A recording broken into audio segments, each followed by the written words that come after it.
The whiskey burned less than it should have.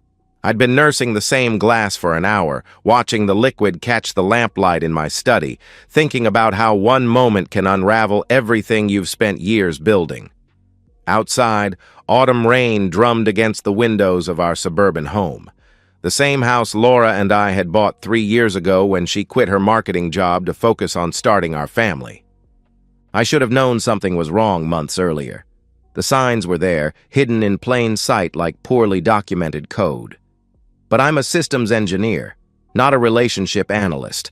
I solve problems with networks and servers, not hearts and lies. It started with something as mundane as car keys. Thursday evening, October 15th. Laura had rushed in from her book club, arms full of groceries, fumbling with her oversized purse. "Nathan, can you grab my keys? They're somewhere in the black hole," she'd laughed, the same laugh that made me fall in love with her 8 years ago. I'd been working on my laptop, reviewing security protocols for a client's network upgrade. Simple enough, reach into her bag, find the keys, get back to work. My fingers pushed past her wallet, lip balm, tissues, the usual debris of daily life. Then they found something that made my breath catch. A fresh pack of Trojan condoms. Unopened. Still in the pharmacy bag with a receipt dated that afternoon. The world tilted. Not dramatically, not like in movies where everything crashes and burns in slow motion. It was quieter than that. A systematic failure, like watching error messages cascade across a screen when a critical process fails. Laura and I had been trying to conceive for over a year. She'd bought ovulation kits, tracked her cycles, scheduled our intimacy. She'd researched fertility diets, prenatal vitamins, and baby names. She'd shown me Pinterest boards of nursery designs and talked about leaving room in our budget for pediatric visits. Why would a woman desperate to get pregnant buy condoms? "Did you find them?" Laura called from the kitchen, her voice carrying that slightly strained cheerfulness she'd developed lately. "Yeah, got them," I replied. My voice sounded normal. Training in crisis management. Keep systems running while you diagnose the problem. I placed the condoms back exactly where I'd found them, beneath a stack of receipts, and carried her keys to the kitchen. Laura was putting groceries away with mechanical efficiency, her movements quick and purposeful. She'd changed her hair recently, subtle highlights that caught the overhead lighting differently. When had she done that?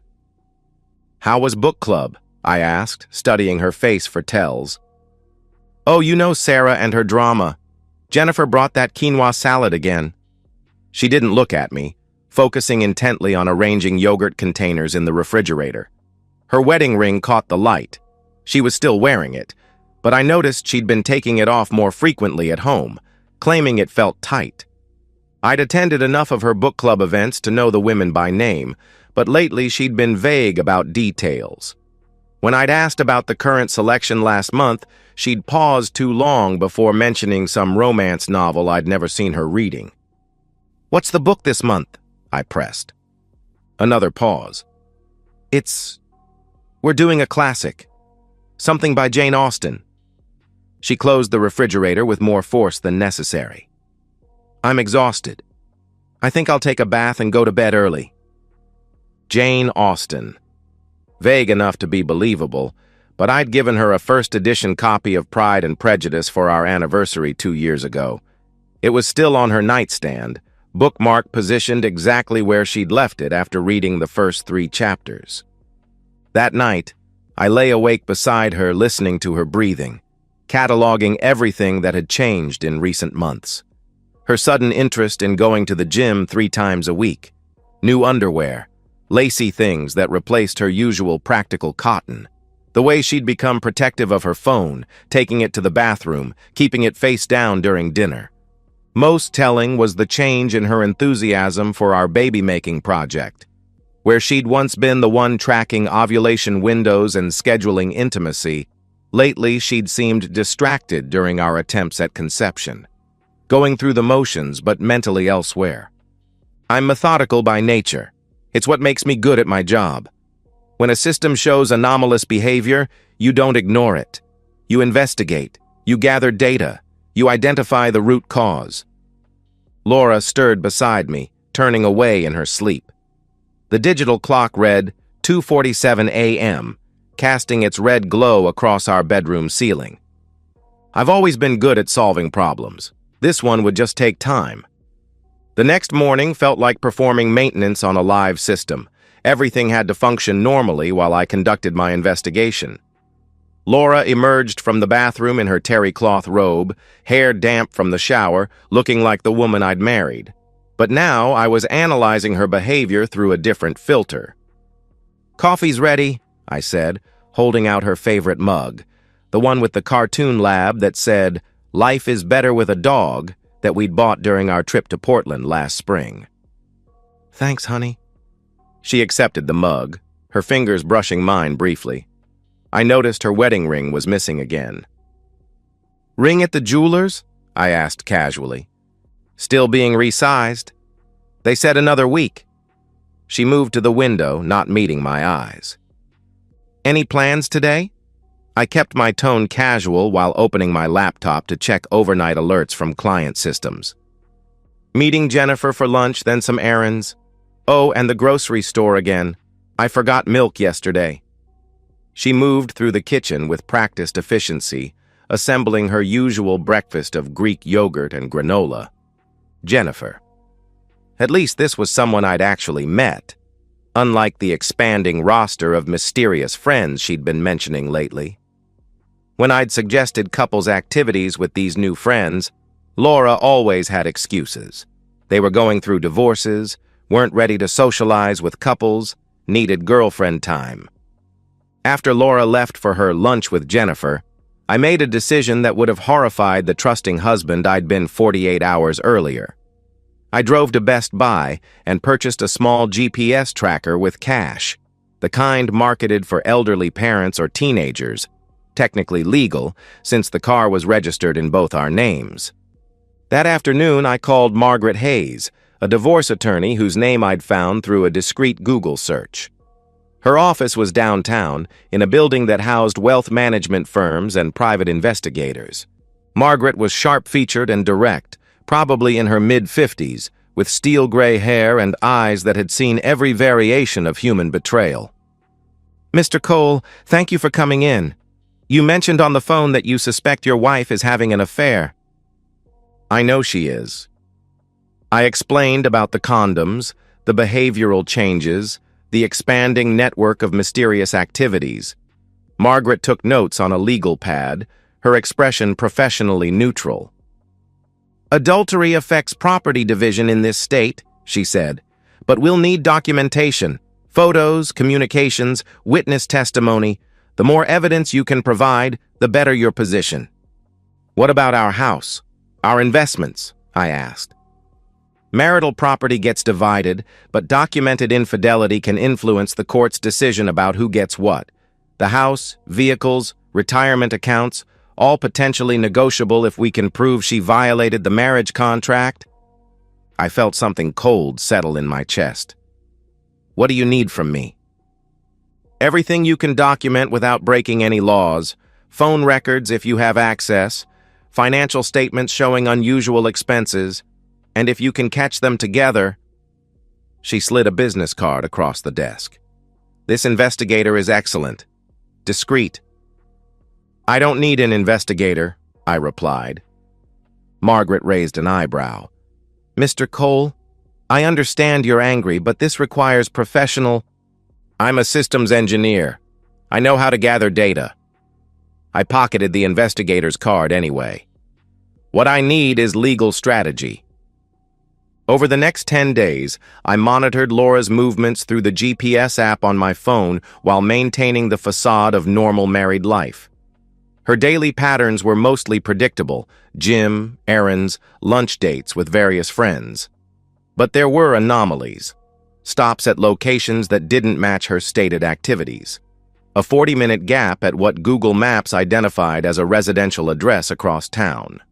A 2-hour visit to a coffee shop that, when I drove by later, was clearly closed for renovations.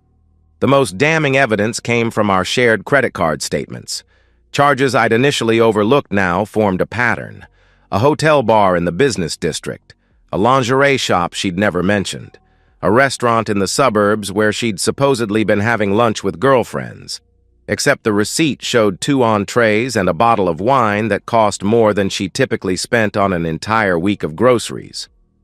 During this period, Laura purchased new clothes, items I'd never seen her wear, a black dress that hugged her figure differently than her usual style, a silk blouse in deep burgundy, heels with ankle straps.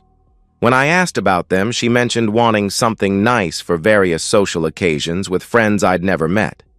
By Wednesday, October 25th, I had enough evidence to fill a manila folder. By Thursday, I'd prepared for the confrontation I knew was coming.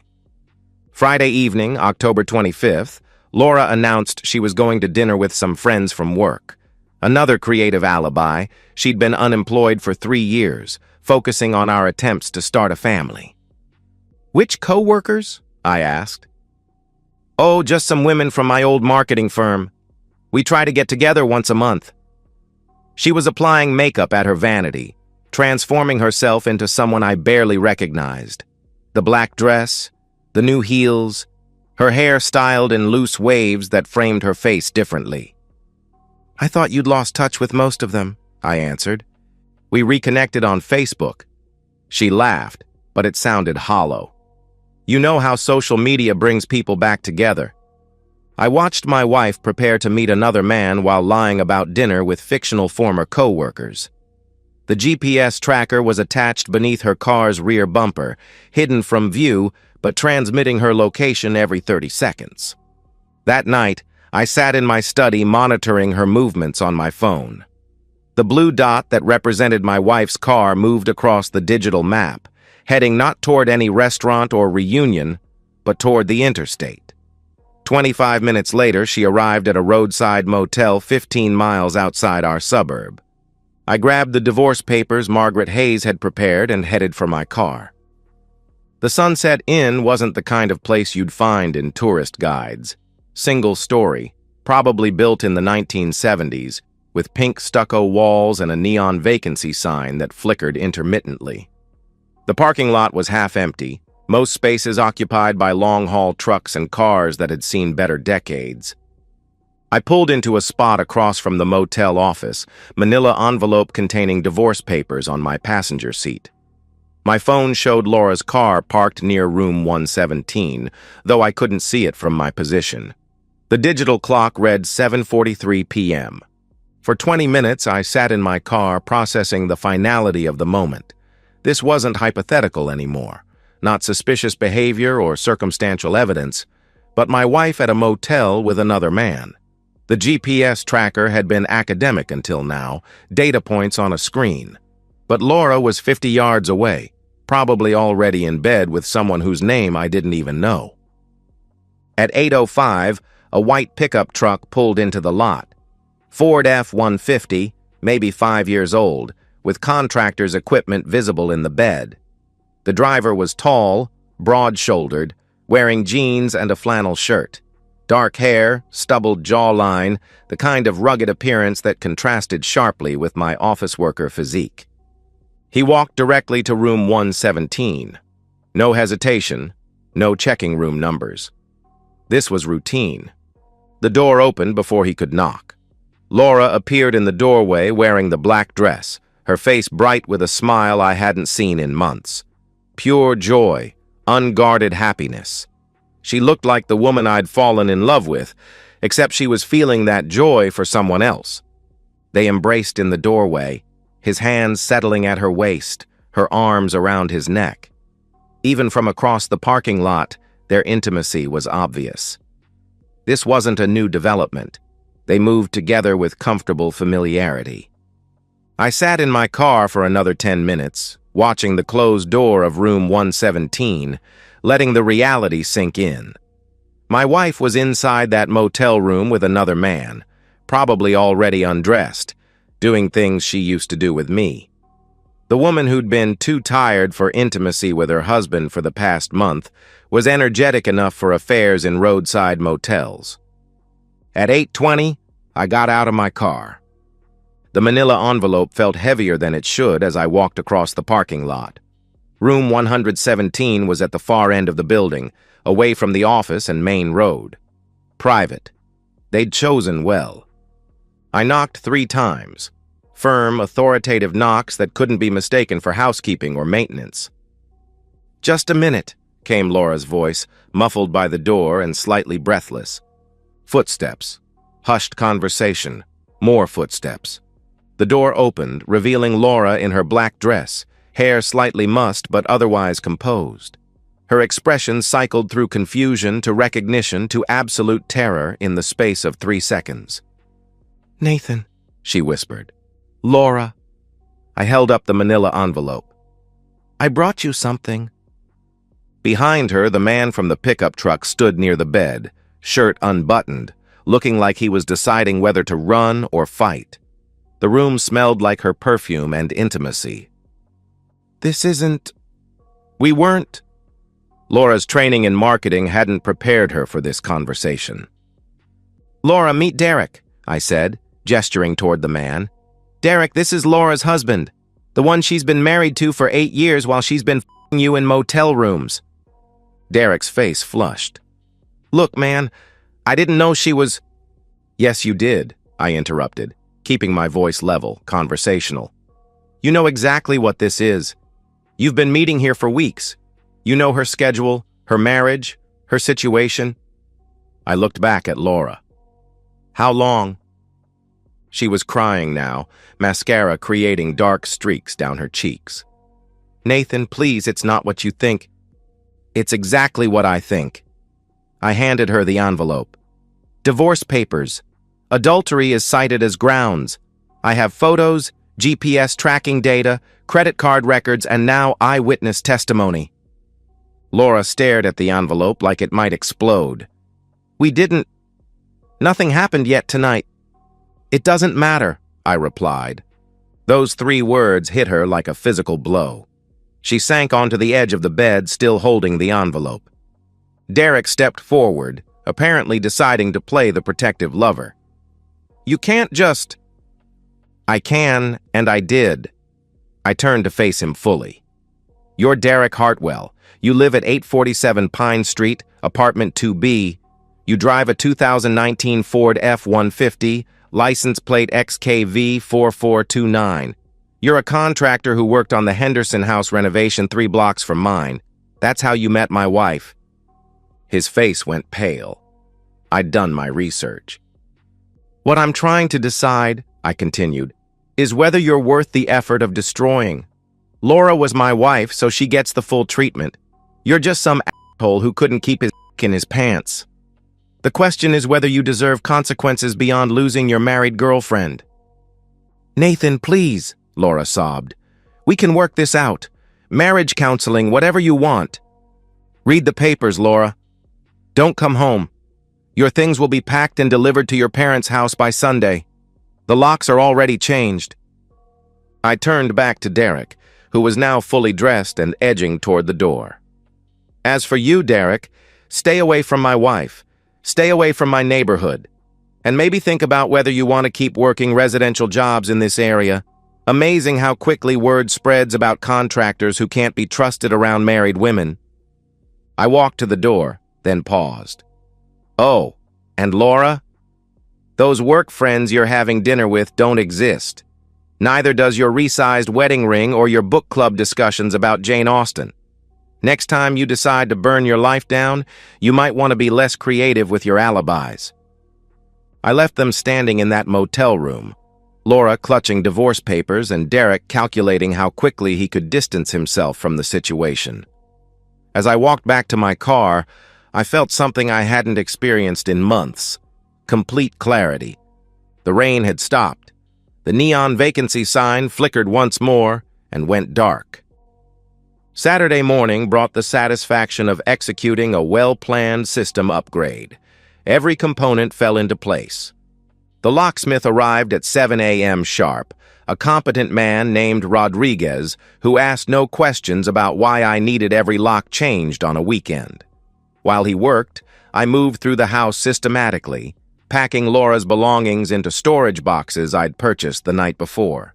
Her clothes, jewelry, personal items, photographs where she appeared alone. I left our wedding album. She could ask for it later if she wanted reminders of what she'd destroyed. Margaret Hayes had prepared me well. The bank accounts were already secured. Our joint checking account had been closed Friday afternoon. The balance transferred to a new account in my name only. Laura's credit cards were canceled. Her car insurance policy, which I'd been paying, would lapse in 30 days unless she arranged her own coverage. I wasn't being vindictive. I was being thorough. At 9 a.m., my phone started ringing. Laura, calling from what I assumed was Derek's truck, since her GPS location showed her leaving the motel area. I let it go to voicemail. "Nathan, please pick up. We need to talk about this. I know you're angry, but we can work through this. I made a mistake, but that doesn't mean we have to throw away 8 years of marriage. Please call me back." 12 more calls over the next hour. I listened to each voicemail, analyzing her strategy. Initially, she tried contrition mixed with minimization. She'd made a mistake. It was just physical. She still loved me and wanted to save our marriage. By the 6th call, anger crept in. How dare I track her movements? How dare I follow her? What gave me the right to make unilateral decisions about our marriage? By the 10th call, desperation. She needed clothes, needed access to money, needed to know where she was supposed to live while we worked things out. I never answered. Sunday afternoon, I loaded the boxes into my truck and drove to Laura's parents' house in the suburbs. Dan and Carol Matthews had never particularly liked me. I was too analytical, too focused on practical matters, not emotional enough for their daughter. Today, they would learn exactly how emotional I could be. Carol answered the door, her expression shifting from surprise to confusion as she saw the boxes. "Nathan? What's going on?" Laura called yesterday, but she was so upset we could barely understand. "Laura had an affair," I said simply. "She's been meeting a contractor named Derek Hartwell at motels for at least 2 months. I caught them Friday night. These are her things." Dan appeared behind his wife, his face already hardening. "Now hold on. I have documentation." I set down the first box and handed Carol a manila folder. "Credit card receipts, GPS tracking data, photographs.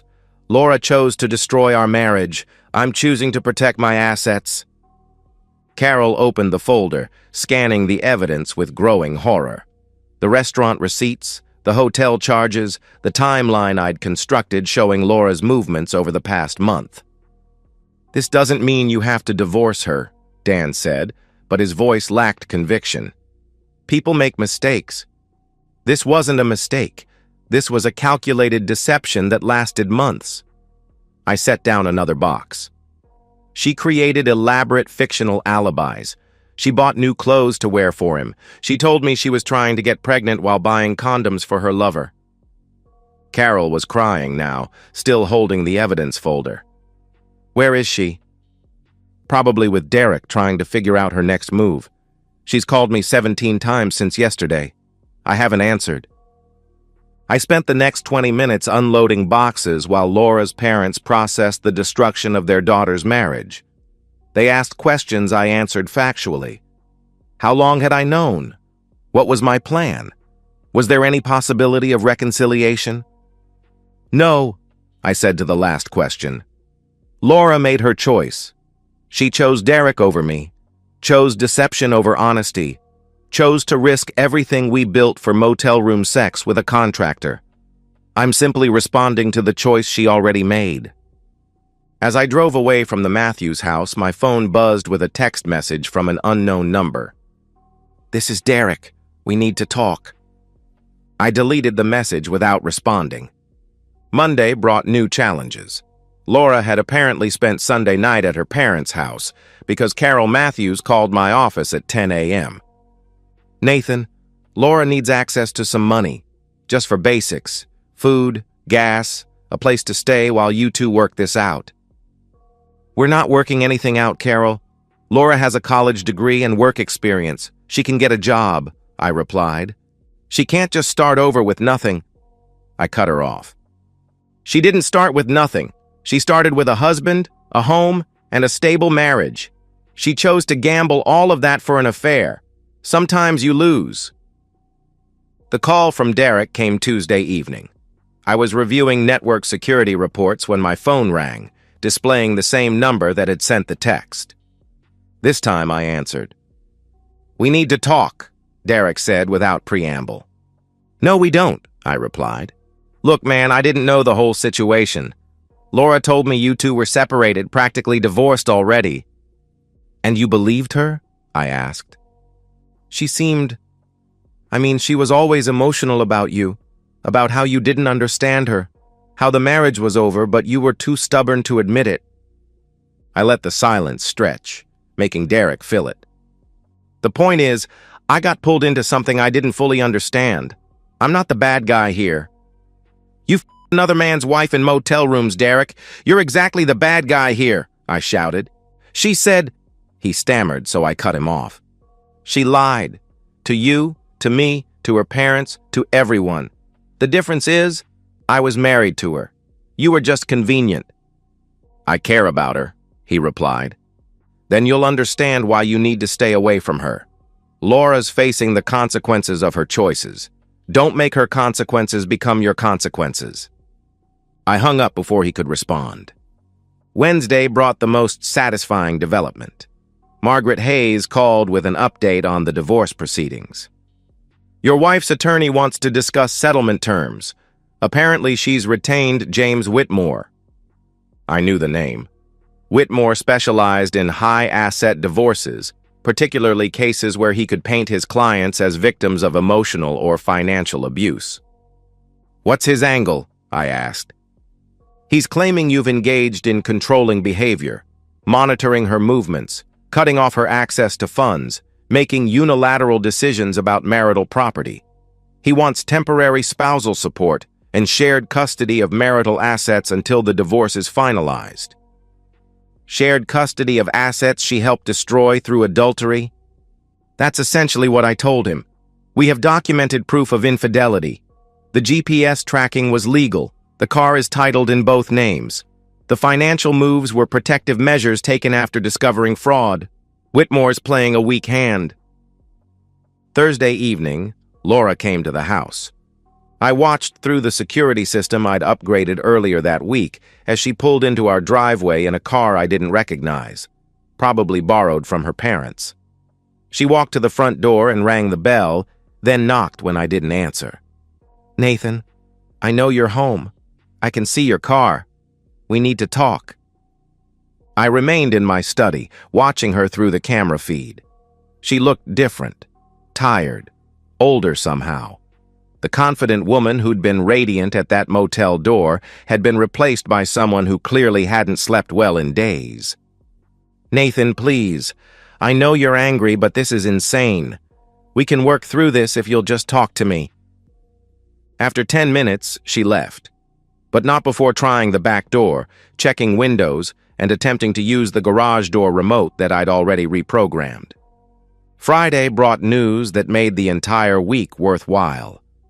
Margaret Hayes called with an update that made me smile for the first time since finding those condoms. Derek Hartwell was attacked outside Murphy's pub last night. Someone broke his jaw and 3 ribs. The police report says no witnesses came forward and Hartwell isn't cooperating with the investigation. "That's unfortunate," I said. "Indeed. Also, interesting timing. Apparently, Hartwell had been bragging about his relationship with your wife to some of the regulars at Murphy's, talking about how he'd stolen her from her uptight husband. People say foolish things when they drink. They do, especially when they don't realize who might be listening.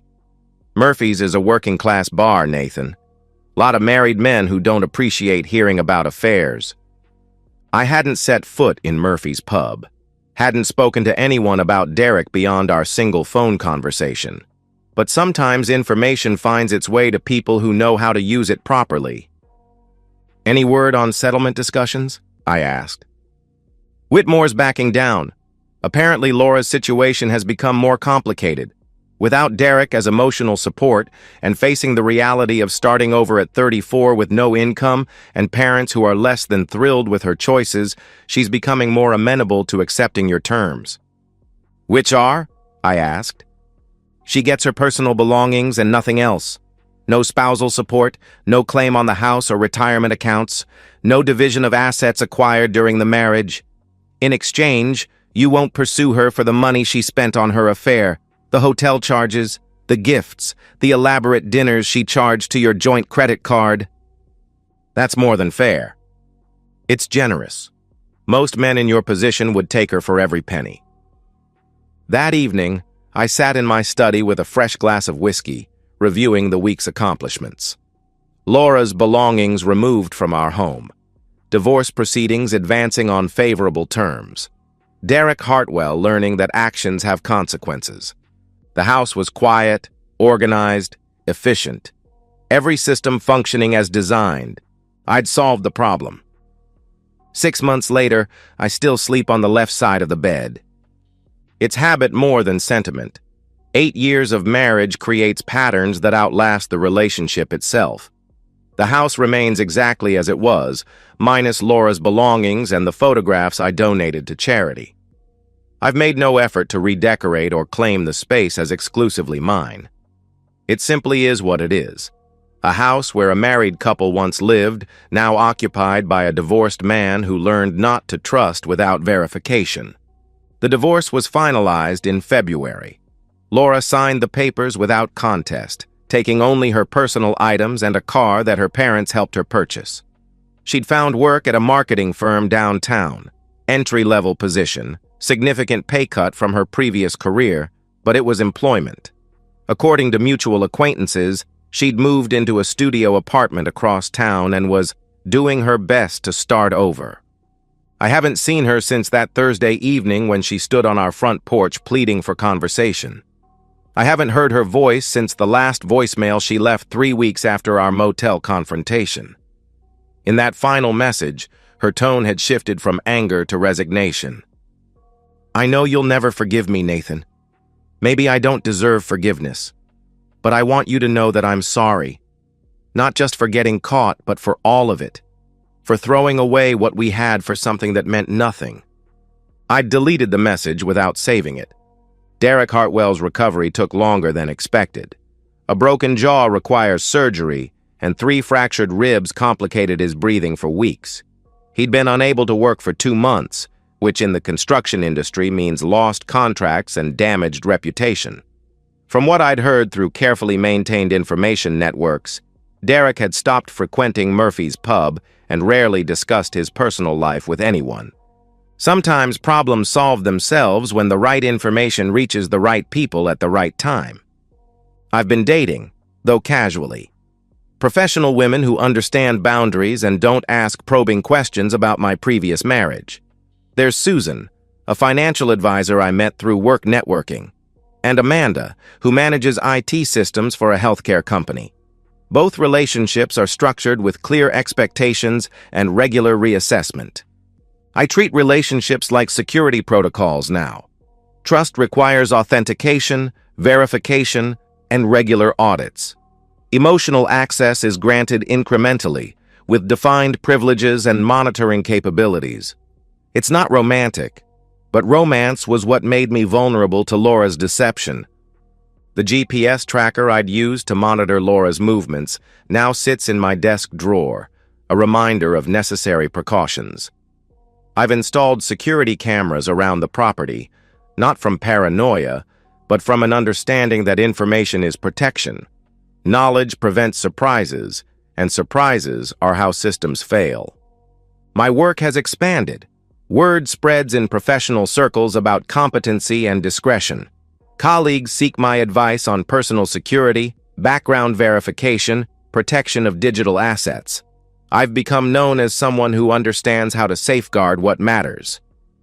Thursday evenings, I drive past the Sunset Inn on my way to a client meeting across town. The motel remains unchanged. Pink stucco walls, flickering vacancy sign, the same aura of temporary arrangements and questionable decisions. Room 117 is visible from the parking lot, just another door in a row of identical doors. Sometimes there are cars parked outside, other people making choices they'll regret. I don't slow down or dwell on memories. It's simply a landmark, no different from any other building along that stretch of road. Laura attempted contact twice more after the divorce was finalized. Once through her mother, asking if I would consider meeting for coffee to discuss closure. Once through a mutual friend from our previous social circle, wondering if there was any possibility of maintaining a friendship. Both requests were declined politely but firmly. Last month, I received information through a professional contact that Laura had been terminated from her marketing position. Attendance issues, according to the source. Too many sick days, too many personal calls, general inability to focus on work responsibilities.